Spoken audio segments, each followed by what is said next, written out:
Go on then, Doctor. Do your worst. This may sting a little.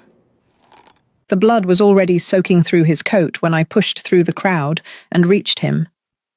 Nobody moved. Nobody dared.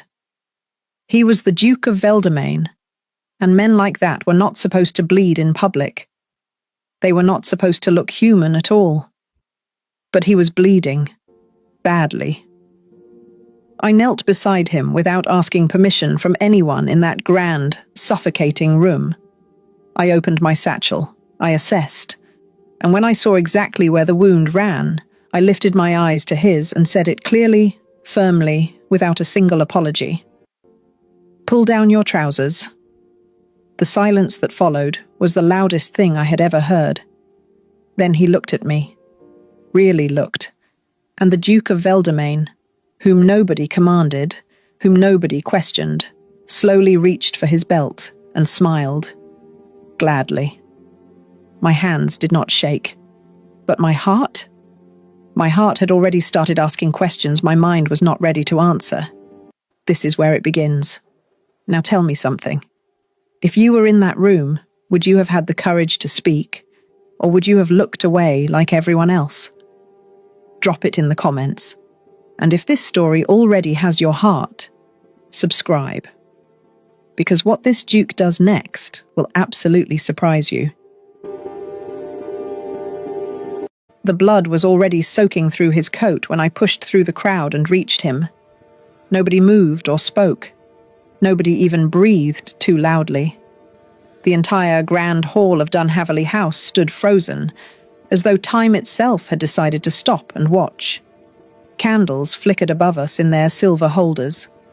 The string quartet had gone silent mid-note, and every powdered wig, every jewelled throat, every pair of gloved hands in that room turned toward the man collapsed against the marble pillar at the far end of the ballroom. Lord Quentin Basthorpe, the Duke of Veldemain. Even bleeding, even pale, even with his jaw clenched against pain he refused to show, he was terrifying. That was the only word for him. Not handsome, not striking, not impressive, though he was all of those things too. Terrifying. The kind of man who walked into a room and made everyone else feel they had shrunk 2 inches without knowing why. I had heard about him long before tonight. Everyone had. They said he had ended 3 men's careers with a single letter to the crown. They said he never raised his voice because he never needed to. They said his estate at Veldemain stretched so far that a man could ride for 2 days and still not reach the border of it. What they had not said was that he could bleed like anyone else. I pushed past Lord Fenwick Crosby, who was standing uselessly with his mouth open. I stepped around Lady Portia Dunn, who looked ready to faint from the sight of it. I moved past young Barnaby Strell, the Duke's own secretary, who was pressing a handkerchief to his forehead as though he were the one hurt. Nobody stopped me.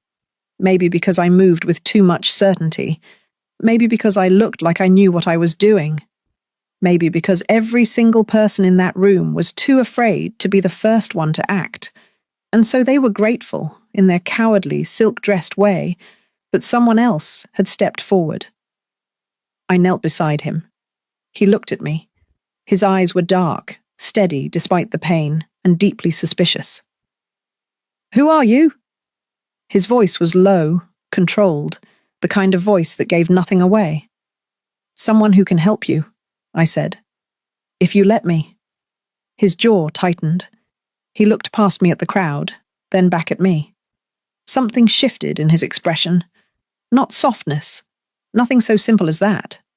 More like a calculation, quick and private, that arrived at an unexpected answer. "Then help," he said. I opened my satchel and examined the wound as best I could through the fabric of his coat. The cut was deep, running along his left side, disappearing beneath his waistband. A blade. Recent. Deliberate. This was not an accident. Someone in this very room had put a knife in the Duke of Veldemain tonight, and the worst part was, Nobody was saying so. Not out loud. Not yet. I pressed my fingers gently along the edge of the wound, and he did not flinch. Most men would have. Most men did, even with smaller injuries. He simply watched me with those dark, unreadable eyes, breathing slowly and deliberately, as though pain was simply a matter he had decided not to involve himself with. "The cut runs lower than your coat allows me to see," I said, keeping my voice matter-of-fact, the same way I kept my hands steady. "I need better access." "Then take the coat," he said. "The coat is not the problem."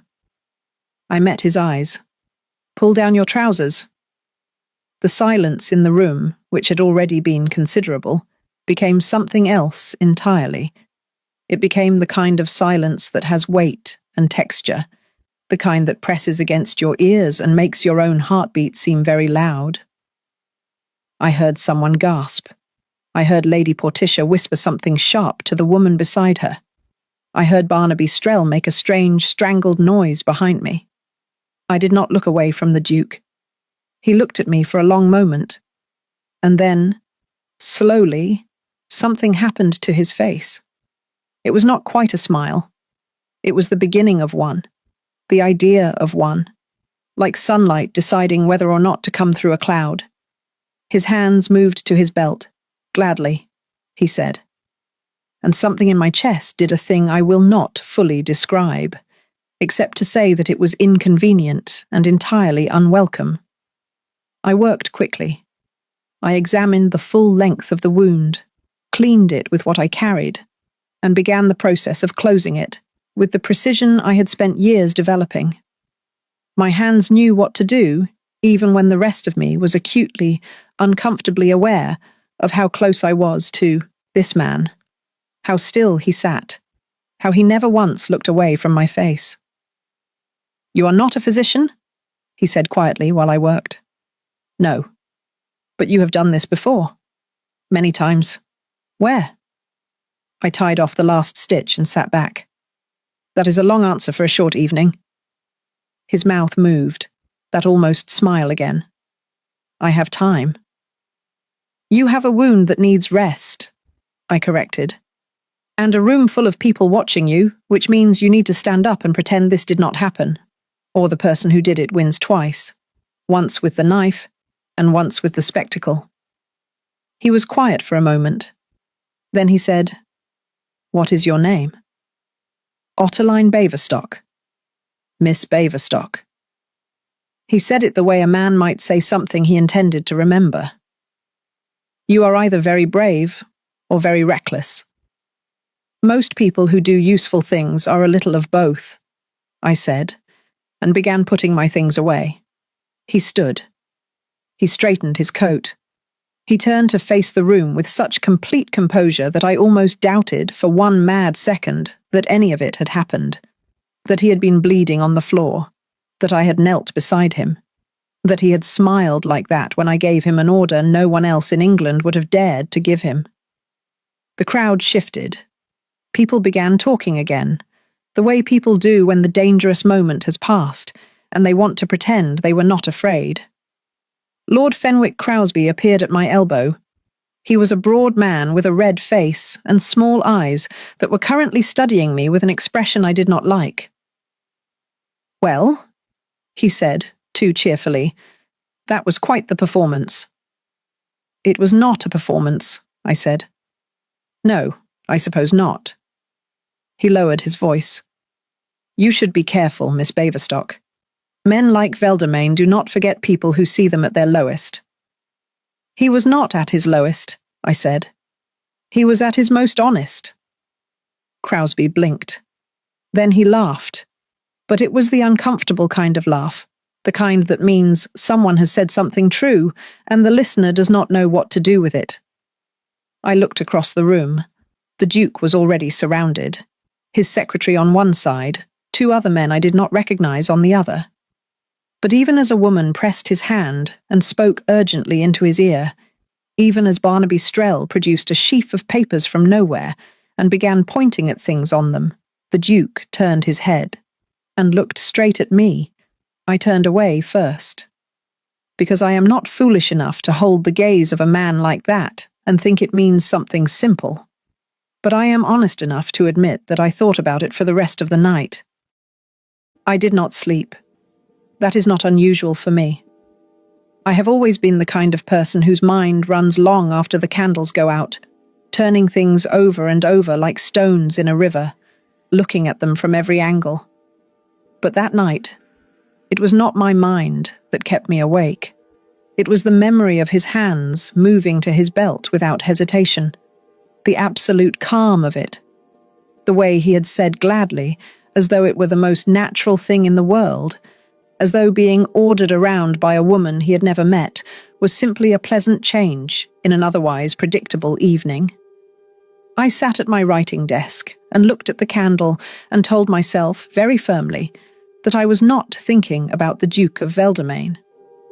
Then I thought about him for another hour. By morning, I had convinced myself that the matter was closed. I had helped a man who needed help. I had done it competently and without drama. And now it was over.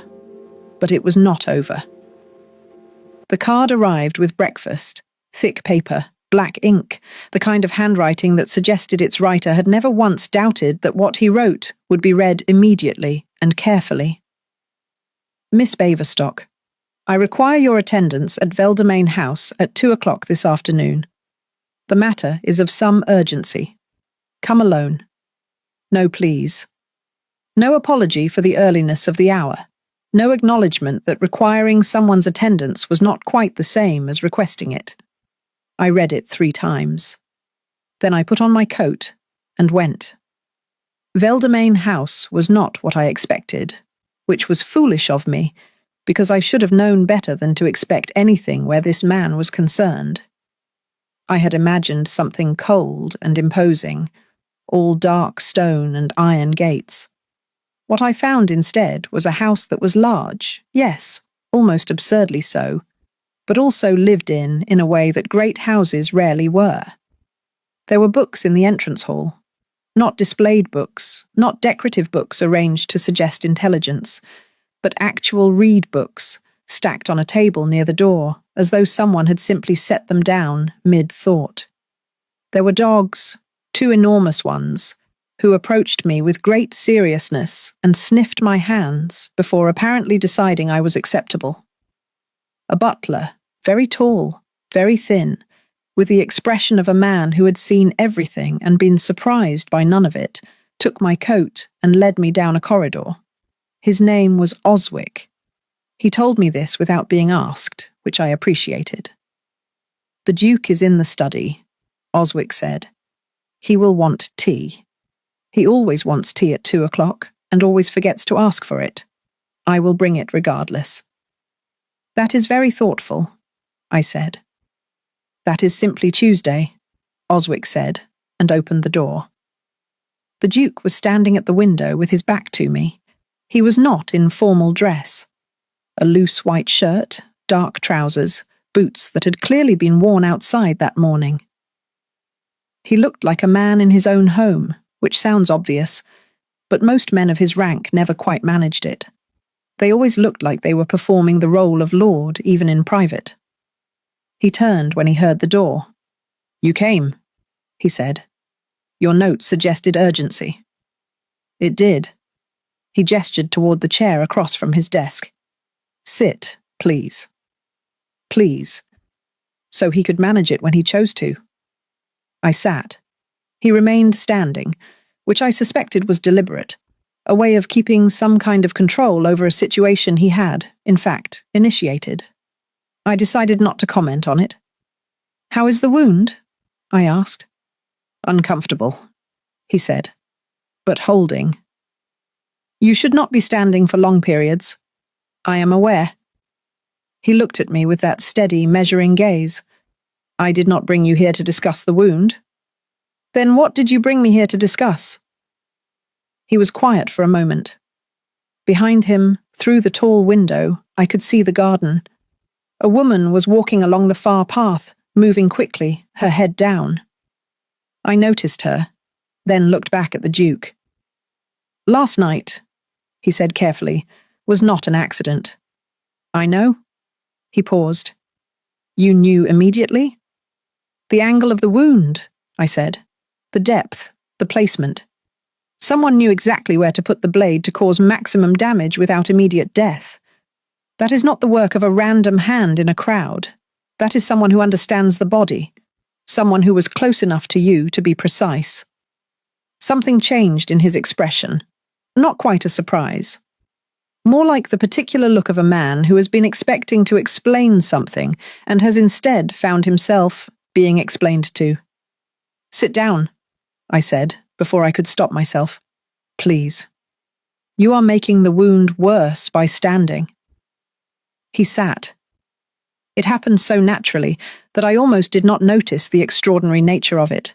The Duke of Veldemain, sitting because I asked him to. Oswick arrived with tea. He set it down, looked at both of us with absolutely no expression, and left. There are people, the Duke said, wrapping his hands around the teacup with the unconscious ease of a man who had been doing it since childhood, who wish me gone. This is not a new situation. It is, in fact, a very old one. But last night was different. Whoever acted last night was someone who was invited into that house. Someone with access. Someone who knew my movements. A betrayal, I said. Yes. And you are telling me this because? He looked at me steadily. Because you were the only person in that room last night who acted without calculation.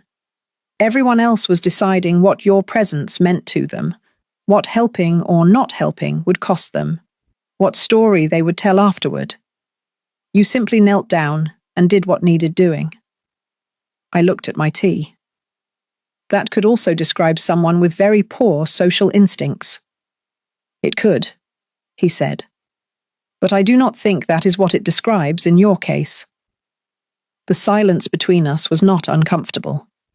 That surprised me more than anything else about him. What is it you actually want from me? I asked. Information, he said. And your eyes. My eyes. You see things, he said. Last night proved that. The wound, the crowd, Crosby at your elbow. You assessed all of it? I watched you. The fact that he had been watching me while bleeding and surrounded and in pain was something I chose to set aside and examine later, when I was alone. You want me to help you find out who did this? I said. I want you to move through the world I cannot currently move through without everyone adjusting their behavior because I am present, he said.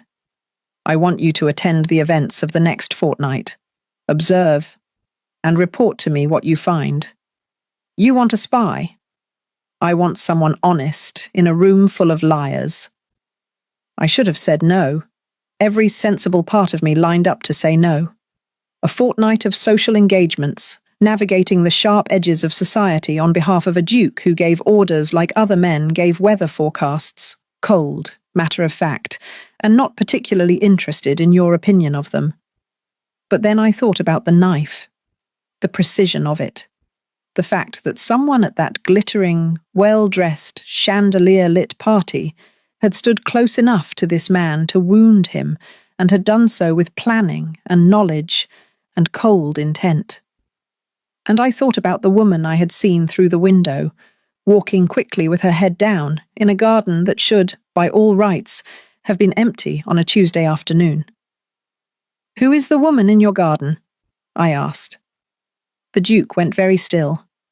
Which woman? He said quietly. The one who does not want to be seen, I said. He set his teacup down.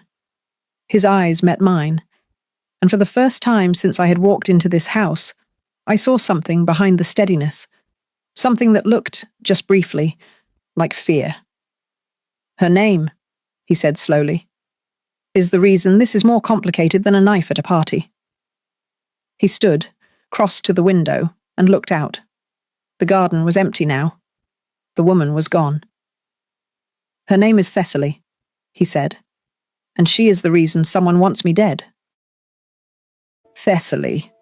He said the name like it cost him something, Like pulling it out of his chest was an effort he had been avoiding for a long time, and now that it was out, he was not entirely sure what to do with the air left behind. I did not speak. I have learned that silence, used correctly, is the most powerful question in any room. He turned from the window. His face had closed again, that careful, controlled mask settling back into place. But I had seen behind it, just for a moment, and that moment was enough. "She arrived 3 weeks ago," he said. "In the middle of the night. No carriage announcement. No letter of warning. Simply a knock at the side door, and Oswick coming to find me in the library at midnight with that face he makes when something is unusual." "What face?" I asked. "The one he is making right now," the Duke said, and I turned to find Oswick standing silently in the doorway with a folded note in his hand and an expression of absolute professional calm that somehow communicated profound alarm. The Duke crossed the room and took the note. He read it. His jaw tightened. He handed it to me without a word. I read it. 3 words. That was all. 3 words written in a sharp, slanting hand on a scrap of paper that smelled faintly of something I recognized but could not immediately name. "Give her back." I looked up. "Who sent this?" "That," the Duke said, "is the question I have been trying to answer for 3 weeks." He moved to the desk and sat, not because I had asked him to this time, because the note had done something to him, shifted some internal weight, and sitting was the most honest response to it. "Thessaly is my ward," he said. "She has been since she was 11 years old. Her father was my closest friend. We grew up together, served together, argued about everything from philosophy to horses for 20 years. When he died, he left her in my care. She was supposed to be safe here. That was the entire point. And 3 weeks ago she arrived in the night," I said, "which means she had left. Where had she gone?" "She is 19, he said, and the way he said it carried an ocean of meaning. The particular exhaustion of someone responsible for a young person who had recently discovered their own will. 8 months ago, she told me she intended to study music in Edinburgh. I arranged it. I paid for it. I corresponded with the household that received her." He paused. What I did not know was that the household I corresponded with had not seen her in 6 of those 8 months. The room was very quiet. "Someone intercepted her," I said. "Someone took her," he said. "Or someone convinced her to go willingly, which in some ways is worse, because it means she trusted them. And then something happened that made her run. She arrived here with no luggage, a torn hem, and a cut across her left palm that she will not explain." I thought about the woman in the garden, head down, moving fast, the particular posture of someone who had learned to make themselves small and was not yet sure it was safe to stop. "She is afraid," I said. "Terrified," he said. "And she will not tell me of what, or whom." "Because she is protecting you," I said. He looked at me sharply. "She knows whoever took her," I said. "She knows what they want, and she is not telling you because she thinks the telling will put you in more danger than you are already in." I paused. "Someone sent you a note saying give her back. Someone put a knife to your side at a public gathering. These are not the actions of a patient person. This is someone applying pressure, escalating.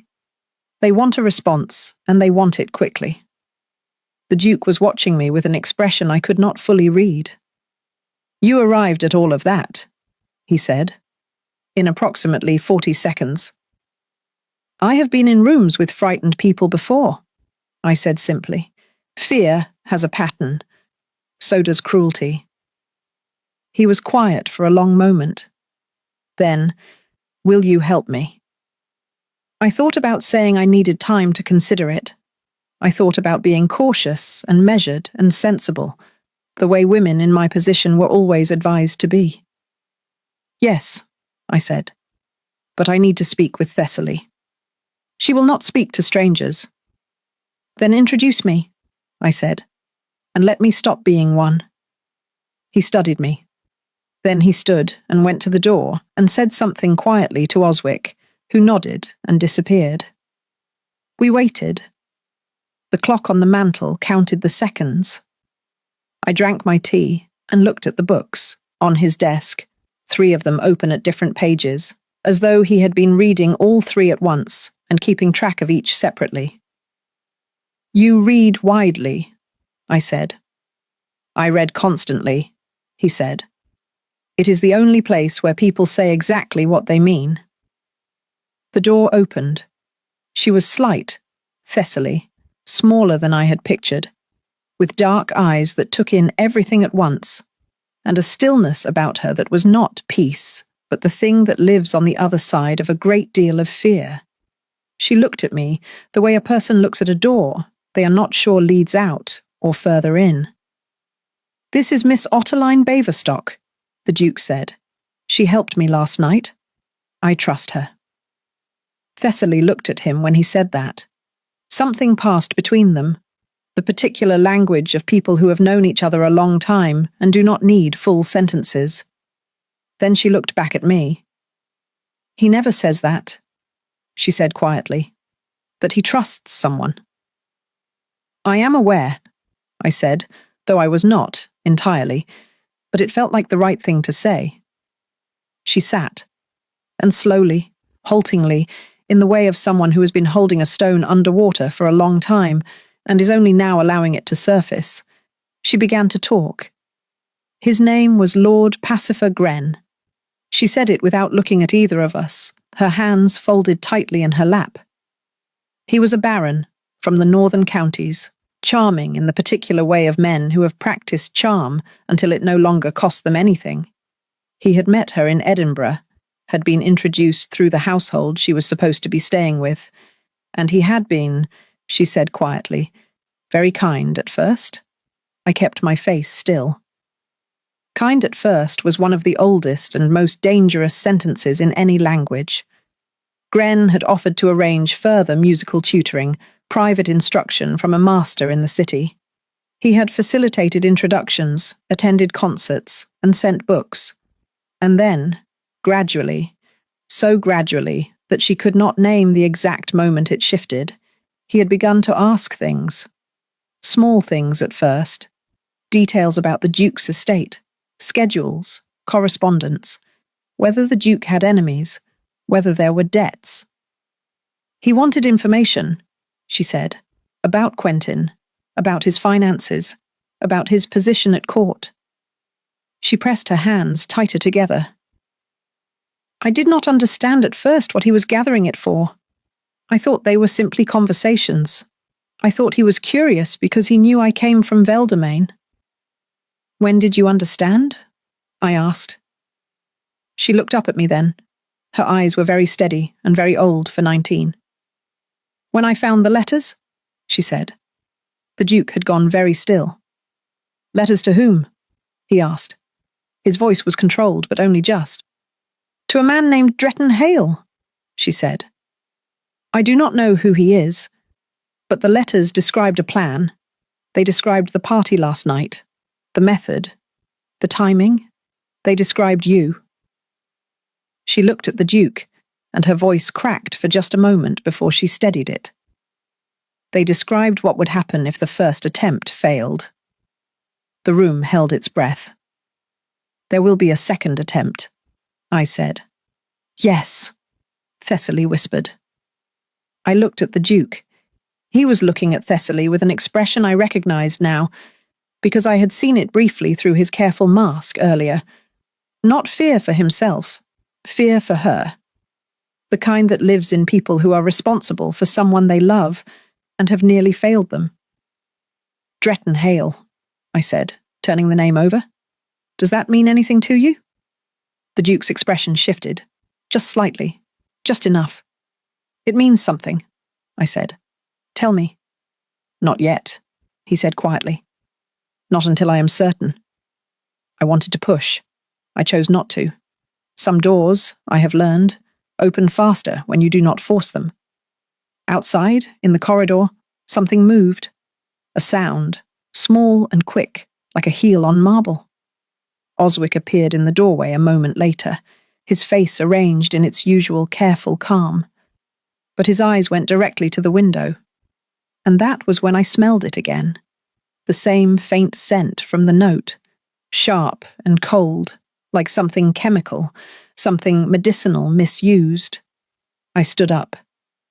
"There is someone outside this room," I said. "Has been for at least the last 10 minutes. The Duke was on his feet before I finished the sentence.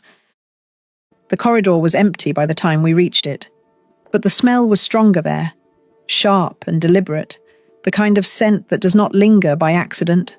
I followed it the way I followed a wound's path, with patience, with logic, without letting urgency outrun attention. It led to the east corridor, then to a window at its end, slightly ajar, letting in cold afternoon air and a thin stream of grey light. On the sill, placed with an almost theatrical precision, was a single folded card. The Duke reached for it. I touched his arm, just briefly, just enough. "Let me," I said. He stepped back. I lifted the card with careful fingers and opened it. The same sharp handwriting, the same cold scent rising from the paper. "You were warned. The girl is not yours to keep. Return her by Friday or the next knife finds its mark." Friday was 2 days away. I turned and found the Duke reading over my shoulder. His face gave nothing, but his breathing had changed, just slightly, just enough for someone paying attention to notice. "He has been inside the house," I said. "Or someone working for him has," the Duke said. We looked at each other. The same thought arrived at the same moment. The staff, not Oswick. I was already certain of Oswick in the instinctive way you become certain of some people within the first 10 minutes of knowing them. But a house this size had more than one person working in it, and someone had let a stranger's note onto a windowsill inside a private corridor without raising any alarm. The Duke turned and went back toward the study. I followed. Thessaly was still sitting where we had left her, but she had heard something in the quality of our silence when we returned, and her face told me she already knew it was worse. "Pack nothing," the Duke said to her. "Do not go to your room. Do not go anywhere in this house alone. Do you understand?" She nodded. He looked at Oswick. A long look, the compressed communication of years.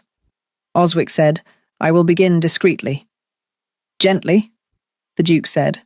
"I want them uncomfortable, not warned." Oswick left. I sat down and thought. Lord Pacifer Gren, Dretton Hale. 2 names, but one plan. One was the face of it, charming and accessible, and placed near Thessaly like a piece moved deliberately across a board. The other was further back, directing, calculating, pulling strings from a distance. The notes felt like Hale's work. Precise, pressured. The knife at the party felt like someone else's hand entirely, hired, skilled, and paid well enough not to ask questions. There were more people involved than 2. "Tell me about last night," I said to the Duke. "Before the wound. Who was near you?" "It was a ball," he said dryly. "A great number of people were near me." "Who specifically sought you out?" I said. "Who came to you, not the other way around?" He considered this seriously, which I appreciated. Some men would have deflected the question into a joke twice more before answering it. "Lady Suvain Ord," he said. She cornered me near the east entrance and spoke at great length about her husband's land dispute, which she has been attempting to involve me in for 3 years. I extricated myself after approximately 15 minutes. "Who was behind you during those 15 minutes?" A pause. "Crosby," he said slowly. "Fenwick Crosby. He was speaking with 2 men I did not recognize. They arrived with the Dunhaverley party. Lord Fenwick Crosby." The broad man with the red face who had appeared at my elbow immediately after the wound, who had laughed that uncomfortable laugh and told me to be careful around men like Veldemain, who had been, I now realized, precisely positioned between the Duke and the exit for the better part of the evening. "Crosby," I said. "He is a fool," the Duke said, with the automatic dismissal of a man who has categorized someone long ago and has not revisited the category. "Fools," I said carefully, "are very useful to people who are not." He looked at me. "Crosby did not put the knife in you," I said. His hands were too clean, his reaction too perfectly timed for genuine surprise. But he was positioned deliberately. He knew it was coming. He was there to watch, possibly to ensure nothing interrupted it. "You observed all of that at the time?" "I observe things when I am nervous," I said. "Crowds make me nervous. So I watch." Something moved across his face. Not quite a smile, but related to one. "What else did you observe?" he said. "Barnaby, Strell," I said. "Your secretary." The almost smile disappeared. "Barnaby has been with me for 4 years, he said flatly. "I know," I said. "That is what makes him useful to someone who needed information about your movements, your schedule, and your presence at last night's event." The silence that followed was the heavy kind, the kind that arrives when something true lands in a place where it is not welcome. "You are saying Barnaby told someone I would be at Dunhaverley House last night?" "I am saying it is worth asking," I said gently. He stood and walked to the window again. It seemed to be what he did when he needed to think with his whole body and not just his mind. I let him. Thessaly very quietly said, "The letters mentioned a secretary." We both looked at her. Her hands were still folded, but her chin was up now, and she was looking at the Duke with that combination of guilt and love that belongs only to people who have kept a secret in order to protect someone and have just decided the protection is no longer worth the cost. "In Gren's letters to Hale," she said, "he wrote that the arrangement with the secretary was holding, that the schedule had been confirmed." She took a breath. I did not want to say it, because Barnaby is kind. He always remembered my birthday. He sent me books in Edinburgh. I could not bear the thought that he would do something like this. "Kind people," the Duke said very quietly, "can be made to do unkind things if someone finds the right pressure point." He did not sound angry. He sounded tired in a way that had nothing to do with his wound. The tiredness of a man discovering that the world is smaller and colder than he had allowed himself to believe. I watched him, and I felt something that had no business being in a professional arrangement between two people who had known each other for less than 24 hours. I felt the specific ache of watching someone try to carry too much without letting any of it show, because they have been doing it so long, they have forgotten there was ever another option. "We need to move, Thessaly," I said, pulling myself back to the practical, where I was safe. "Tonight, before Friday gives Hale's people a deadline to act again." "Where?" the Duke said. "My house," I said. He turned to look at me with an expression that said several things at once, all of them reasonable objections. "It is the last place anyone connected to you would think to look," I said. "Nobody knows I am involved. As of last night, I am simply a woman who assisted a wounded man at a party. I have no connection to Veldemain House on any record. No one will look for Thessaly with me." "It puts you in danger," he said. "I am already in danger," I said. "I read the note. I know the name Dretton Hale. That door closed the moment you handed me that piece of paper." He held my gaze for a long moment. "You are remarkably calm about that," he said. "I told you," I said. "I have been in rooms with frightened people before.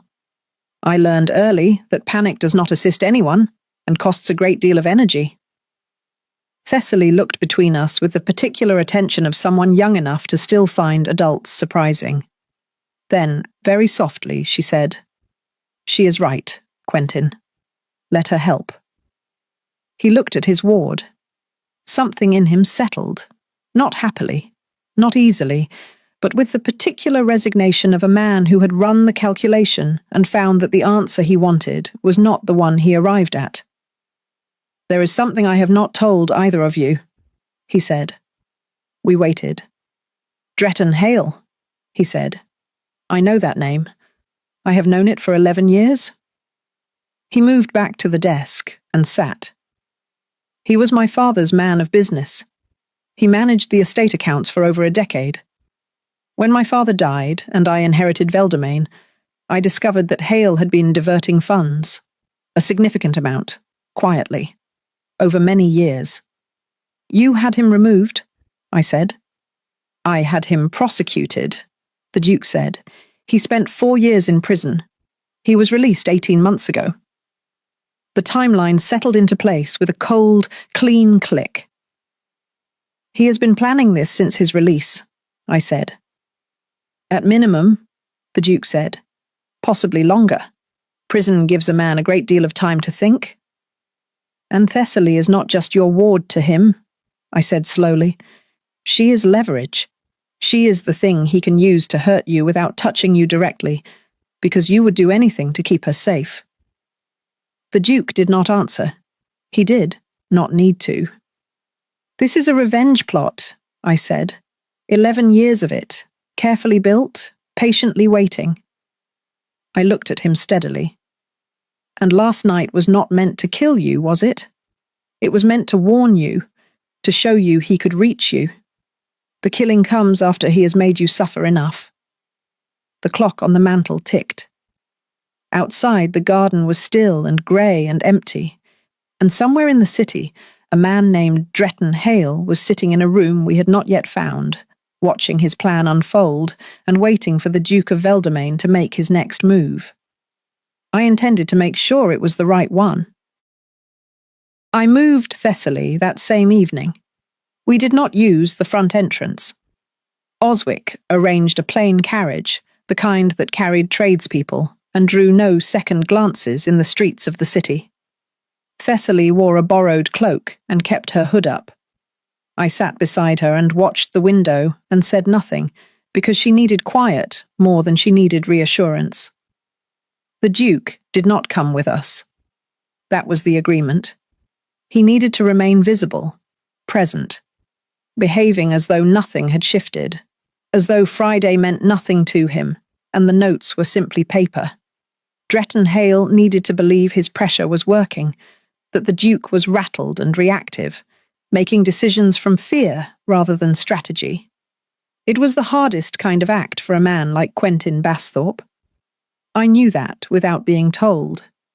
My house was modest by any comparison to Veldomain, but it was warm and it was mine, and nobody in any social register had ever thought to connect it to a duke.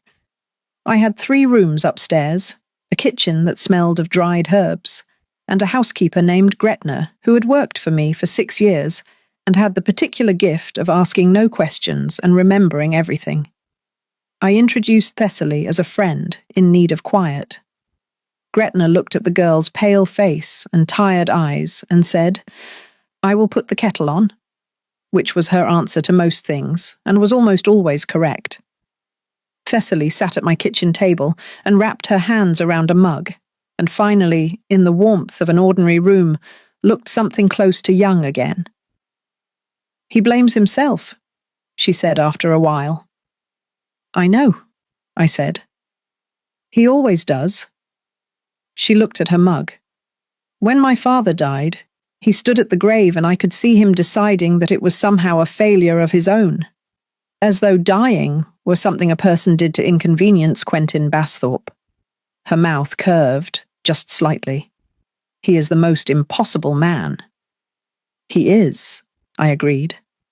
She looked up at me then, with those dark, perceptive eyes that missed very little. "He spoke of you this afternoon," she said. "After you left, before I came down to the study. I was on the landing and I heard him tell Oswick that you were the most direct person he had encountered in 15 years of public life. I kept my expression neutral.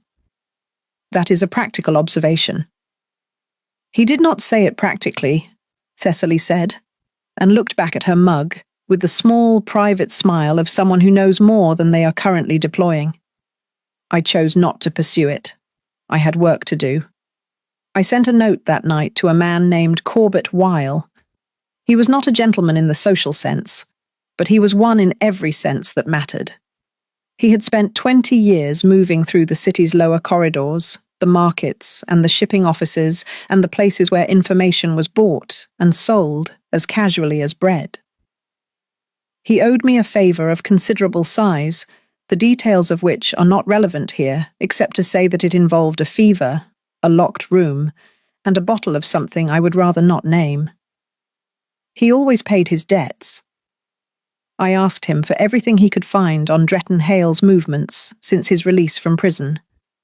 Where he was living, who he was seeing, where his money was coming from, because a man orchestrating hired knives and extended surveillance schemes was spending more than a disgraced former man of business should reasonably have.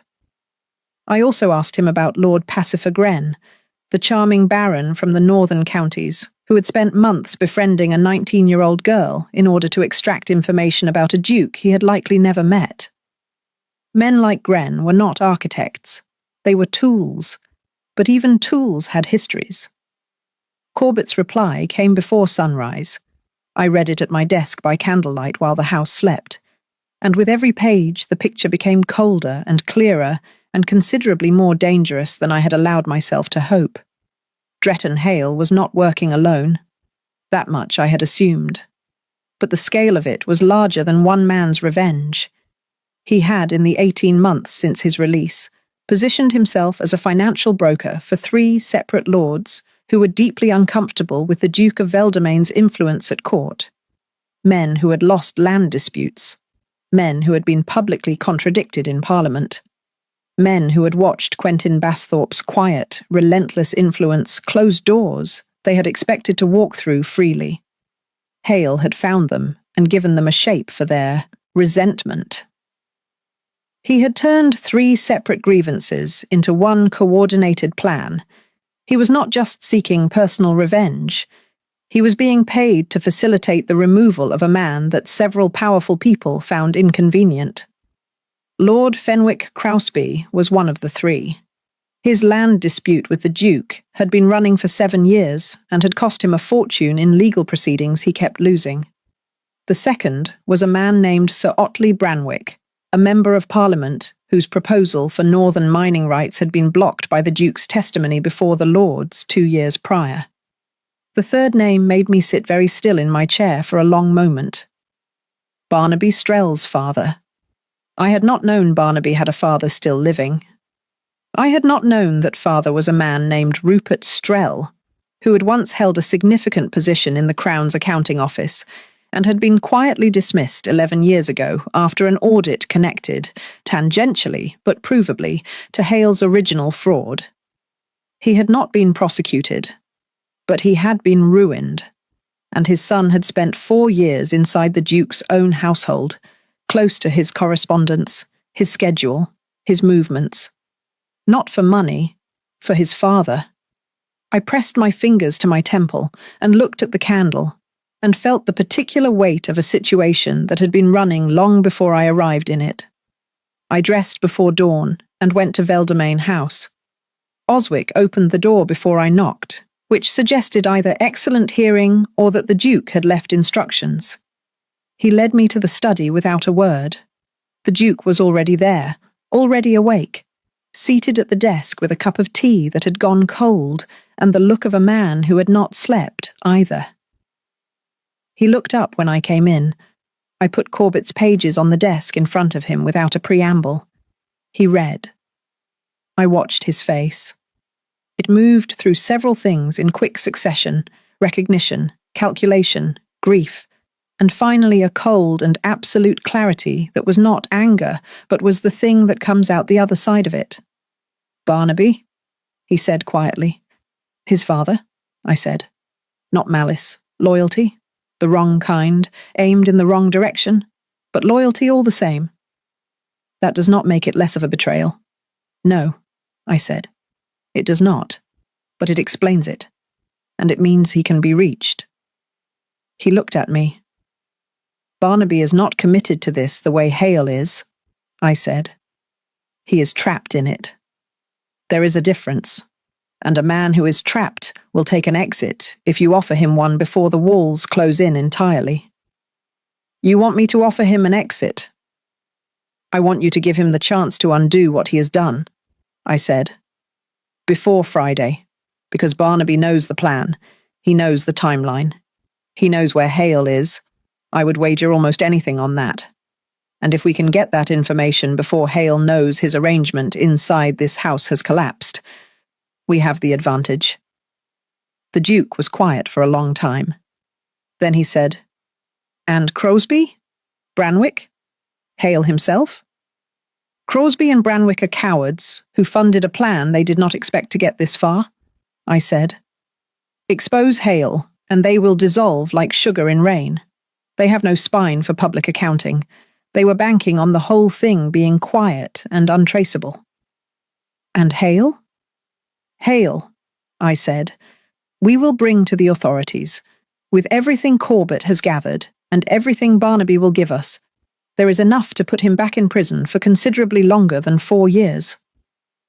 The Duke looked at the pages on his desk. Then he looked at me. You did all of this, he said, between yesterday afternoon and this morning. I did not sleep, I said.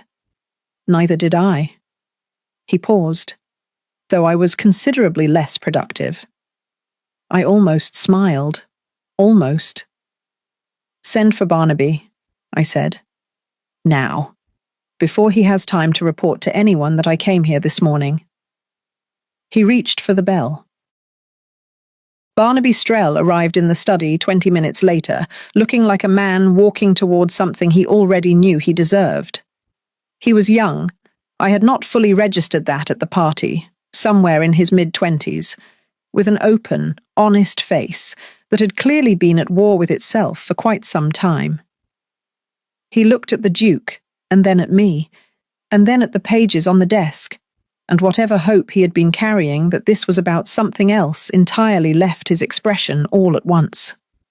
He sat down without being asked. I am sorry, he said. It came out immediately, with the force of something that had been pressing against the inside of a door for a very long time. I am so deeply sorry. I did not know it would go this far. I did not know about the knife. I swear to you on my life, I did not know about the knife. The Duke said nothing. He simply looked at Barnaby with that steady, unreadable gaze.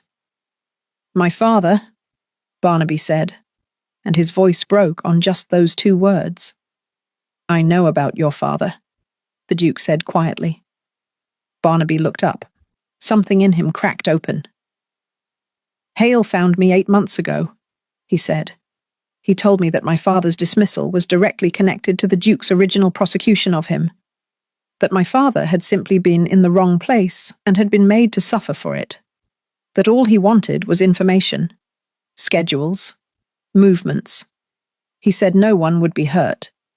He said it was simply about putting pressure on a man who had ruined 2 families and faced no real consequence for it. And you believed him, I said. I wanted to believe him, Barnaby said, with the honesty of someone who has stopped lying to himself at last. That is different. My father has not worked in 4 years. He sits in a chair by the window, and he does not speak much anymore. I looked at him, and I looked at Hale's offer, and I told myself a story about it that made it possible to say yes. The room was quiet. The Duke leaned forward.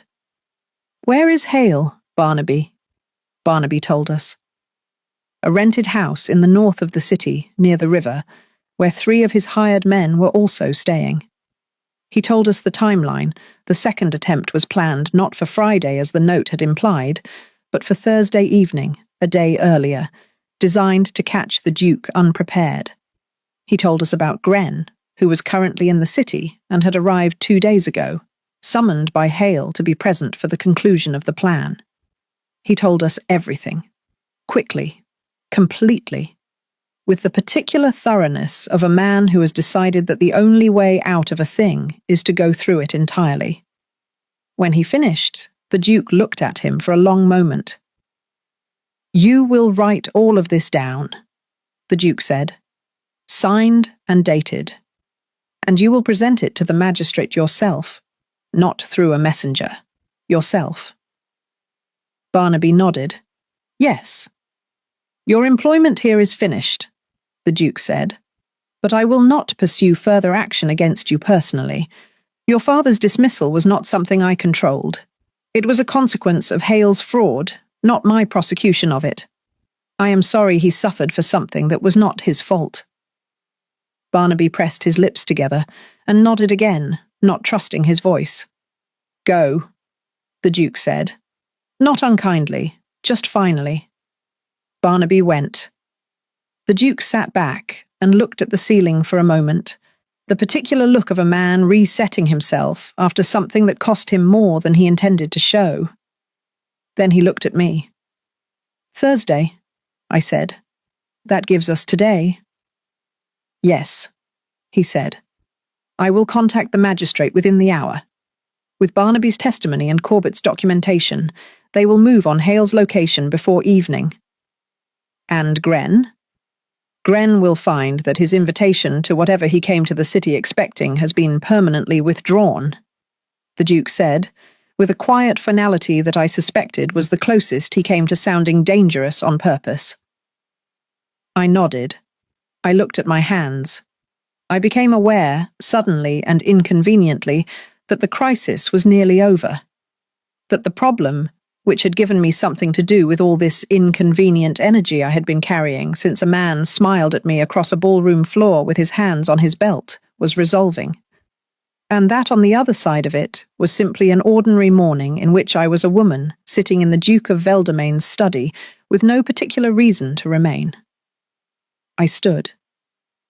"I should go," I said. "Thessaly will be awake, and Gretna will have fed her half the kitchen by now, but she will want reassurance that things are moving." "Otterline," the Duke said. I stopped. He had not used my given name before. He had said Miss Baverstock with that careful deliberateness, the way he said everything. My given name in his voice was a different thing entirely. I turned. He was standing.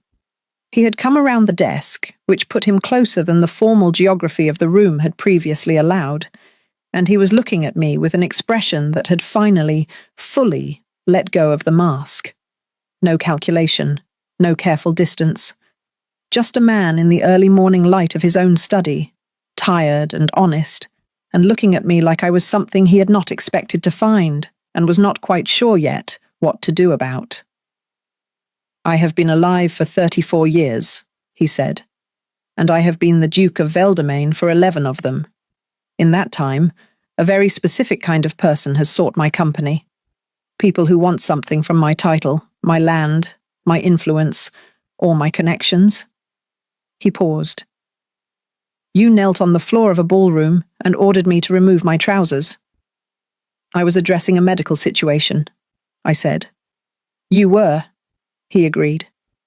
"And then you came to my house because I sent a card with no pleas on it, and you moved my ward to safety, and you spent the night unpicking an 11-year revenge plot, and you stood in this room and told me truths I did not want to hear with the same calm you bring to everything, as though the world's difficulty is simply a matter to be worked through, rather than suffered. I did not speak. I was not sure I could. I am not a man who speaks easily about things that matter to him, he said. I am aware that is a flaw. I am working on it, imperfectly and slowly, but working on it. He took a breath. I would very much like to call on you, properly, with adequate notice and an actual question, rather than a card that commands your attendance. The morning light came through the tall window and fell across the desk and its 3 open books, and the dogs were somewhere outside the door listening, and the clock ticked, and I stood in the middle of it all feeling something I had been rigorously refusing to name since the moment his hands moved to his belt, and he said gladly, like it was a gift. "You are asking to court me," I said. "I am asking permission to try," he said. "There is a difference. I am aware that I am not easy. I am aware that my life is complicated, and apparently full of people who want me dead, which is, I concede, not an ideal selling point." He paused. "But I am also aware that I have not looked forward to seeing someone the way I looked forward to you walking through that door this morning in a very long time. Possibly ever." I looked at him for a long moment. "You will send cards with please on them," I said. Something shifted in his face. That smile arrived fully this time, not the beginning of one, not the idea of one, but the real thing. And it was, I will say plainly, entirely devastating. "I will write, please," he said, "and also kindly, and your most humble servant, and whatever other words you require." "That will do to start," I said. I left the study and walked down the corridor and out into the morning air, and I stood on the front step of Veldemain House for a moment while the city moved and breathed around me, and I allowed myself, privately and briefly, to feel the full weight of what had just happened. Then Oswick appeared beside me with my coat. "He smiled," Oswick said, helping me into it. "After you came in this morning, before you were even seated. I have been in this household for 19 years, Miss Baverstock. I mention this only so that you understand the significance." He stepped back and folded his hands and looked straight ahead with absolute professional composure. "Thank you, Oswick," I said. "Tuesday," he said simply, and went back inside. Dretton Hale was arrested that afternoon. His hired men were taken with him. Lord Pacifer Gren, upon hearing that the magistrate was moving and that his name was on a signed document in Barnaby Strell's handwriting, left the city with an urgency that confirmed everything we had suspected about his courage. Crosby and Branwick were brought before the Lords and quietly, comprehensively, destroyed in the way that only true public accounting can destroy a man. No prison for them. Something worse. Irrelevance. Thessaly came home to Veldemain House 3 days later. She walked through the front door and the dogs descended on her, and she laughed for the first time since arriving in the night, with a torn hem and a cut hand. And the Duke stood in the entrance hall, watching her with the look of a man who had been given back something he thought was gone. He looked across the room at me. I was standing near the door, coat still on, satchel over my shoulder, exactly as I had arrived, because some habits take longer to loosen than others. He did not say anything. He did not need to. The first card arrived the following morning. Thick paper, black ink, that same decisive handwriting. "Miss Otterline Baverstock. I would be most grateful if it pleases you, and only if it pleases you, for the honour of your company at dinner on Friday. Please say yes. Yours, with considerable sincerity, and, it must be noted, a great deal of patience for a man of my temperament, Quentin Basthorpe, Duke of Veldemain. P.S. I have written please 4 times in the above. I am counting this as significant progress. I read it twice. Then I sat down at my desk and wrote back. Friday suits me very well. I will bring my satchel in case you injure yourself again. Yours, with equal sincerity and somewhat less patience than you may be imagining, Otterline Baverstock. P.S. 4. Pleases is an acceptable beginning. Do not let the standard slip. I folded it. I handed it to the boy waiting at the door. And then I sat back and looked at the candle and smiled in the privacy of my own kitchen, where nobody could see it and nobody could ask me to explain it. Some things, I have found, are simply worth the trouble.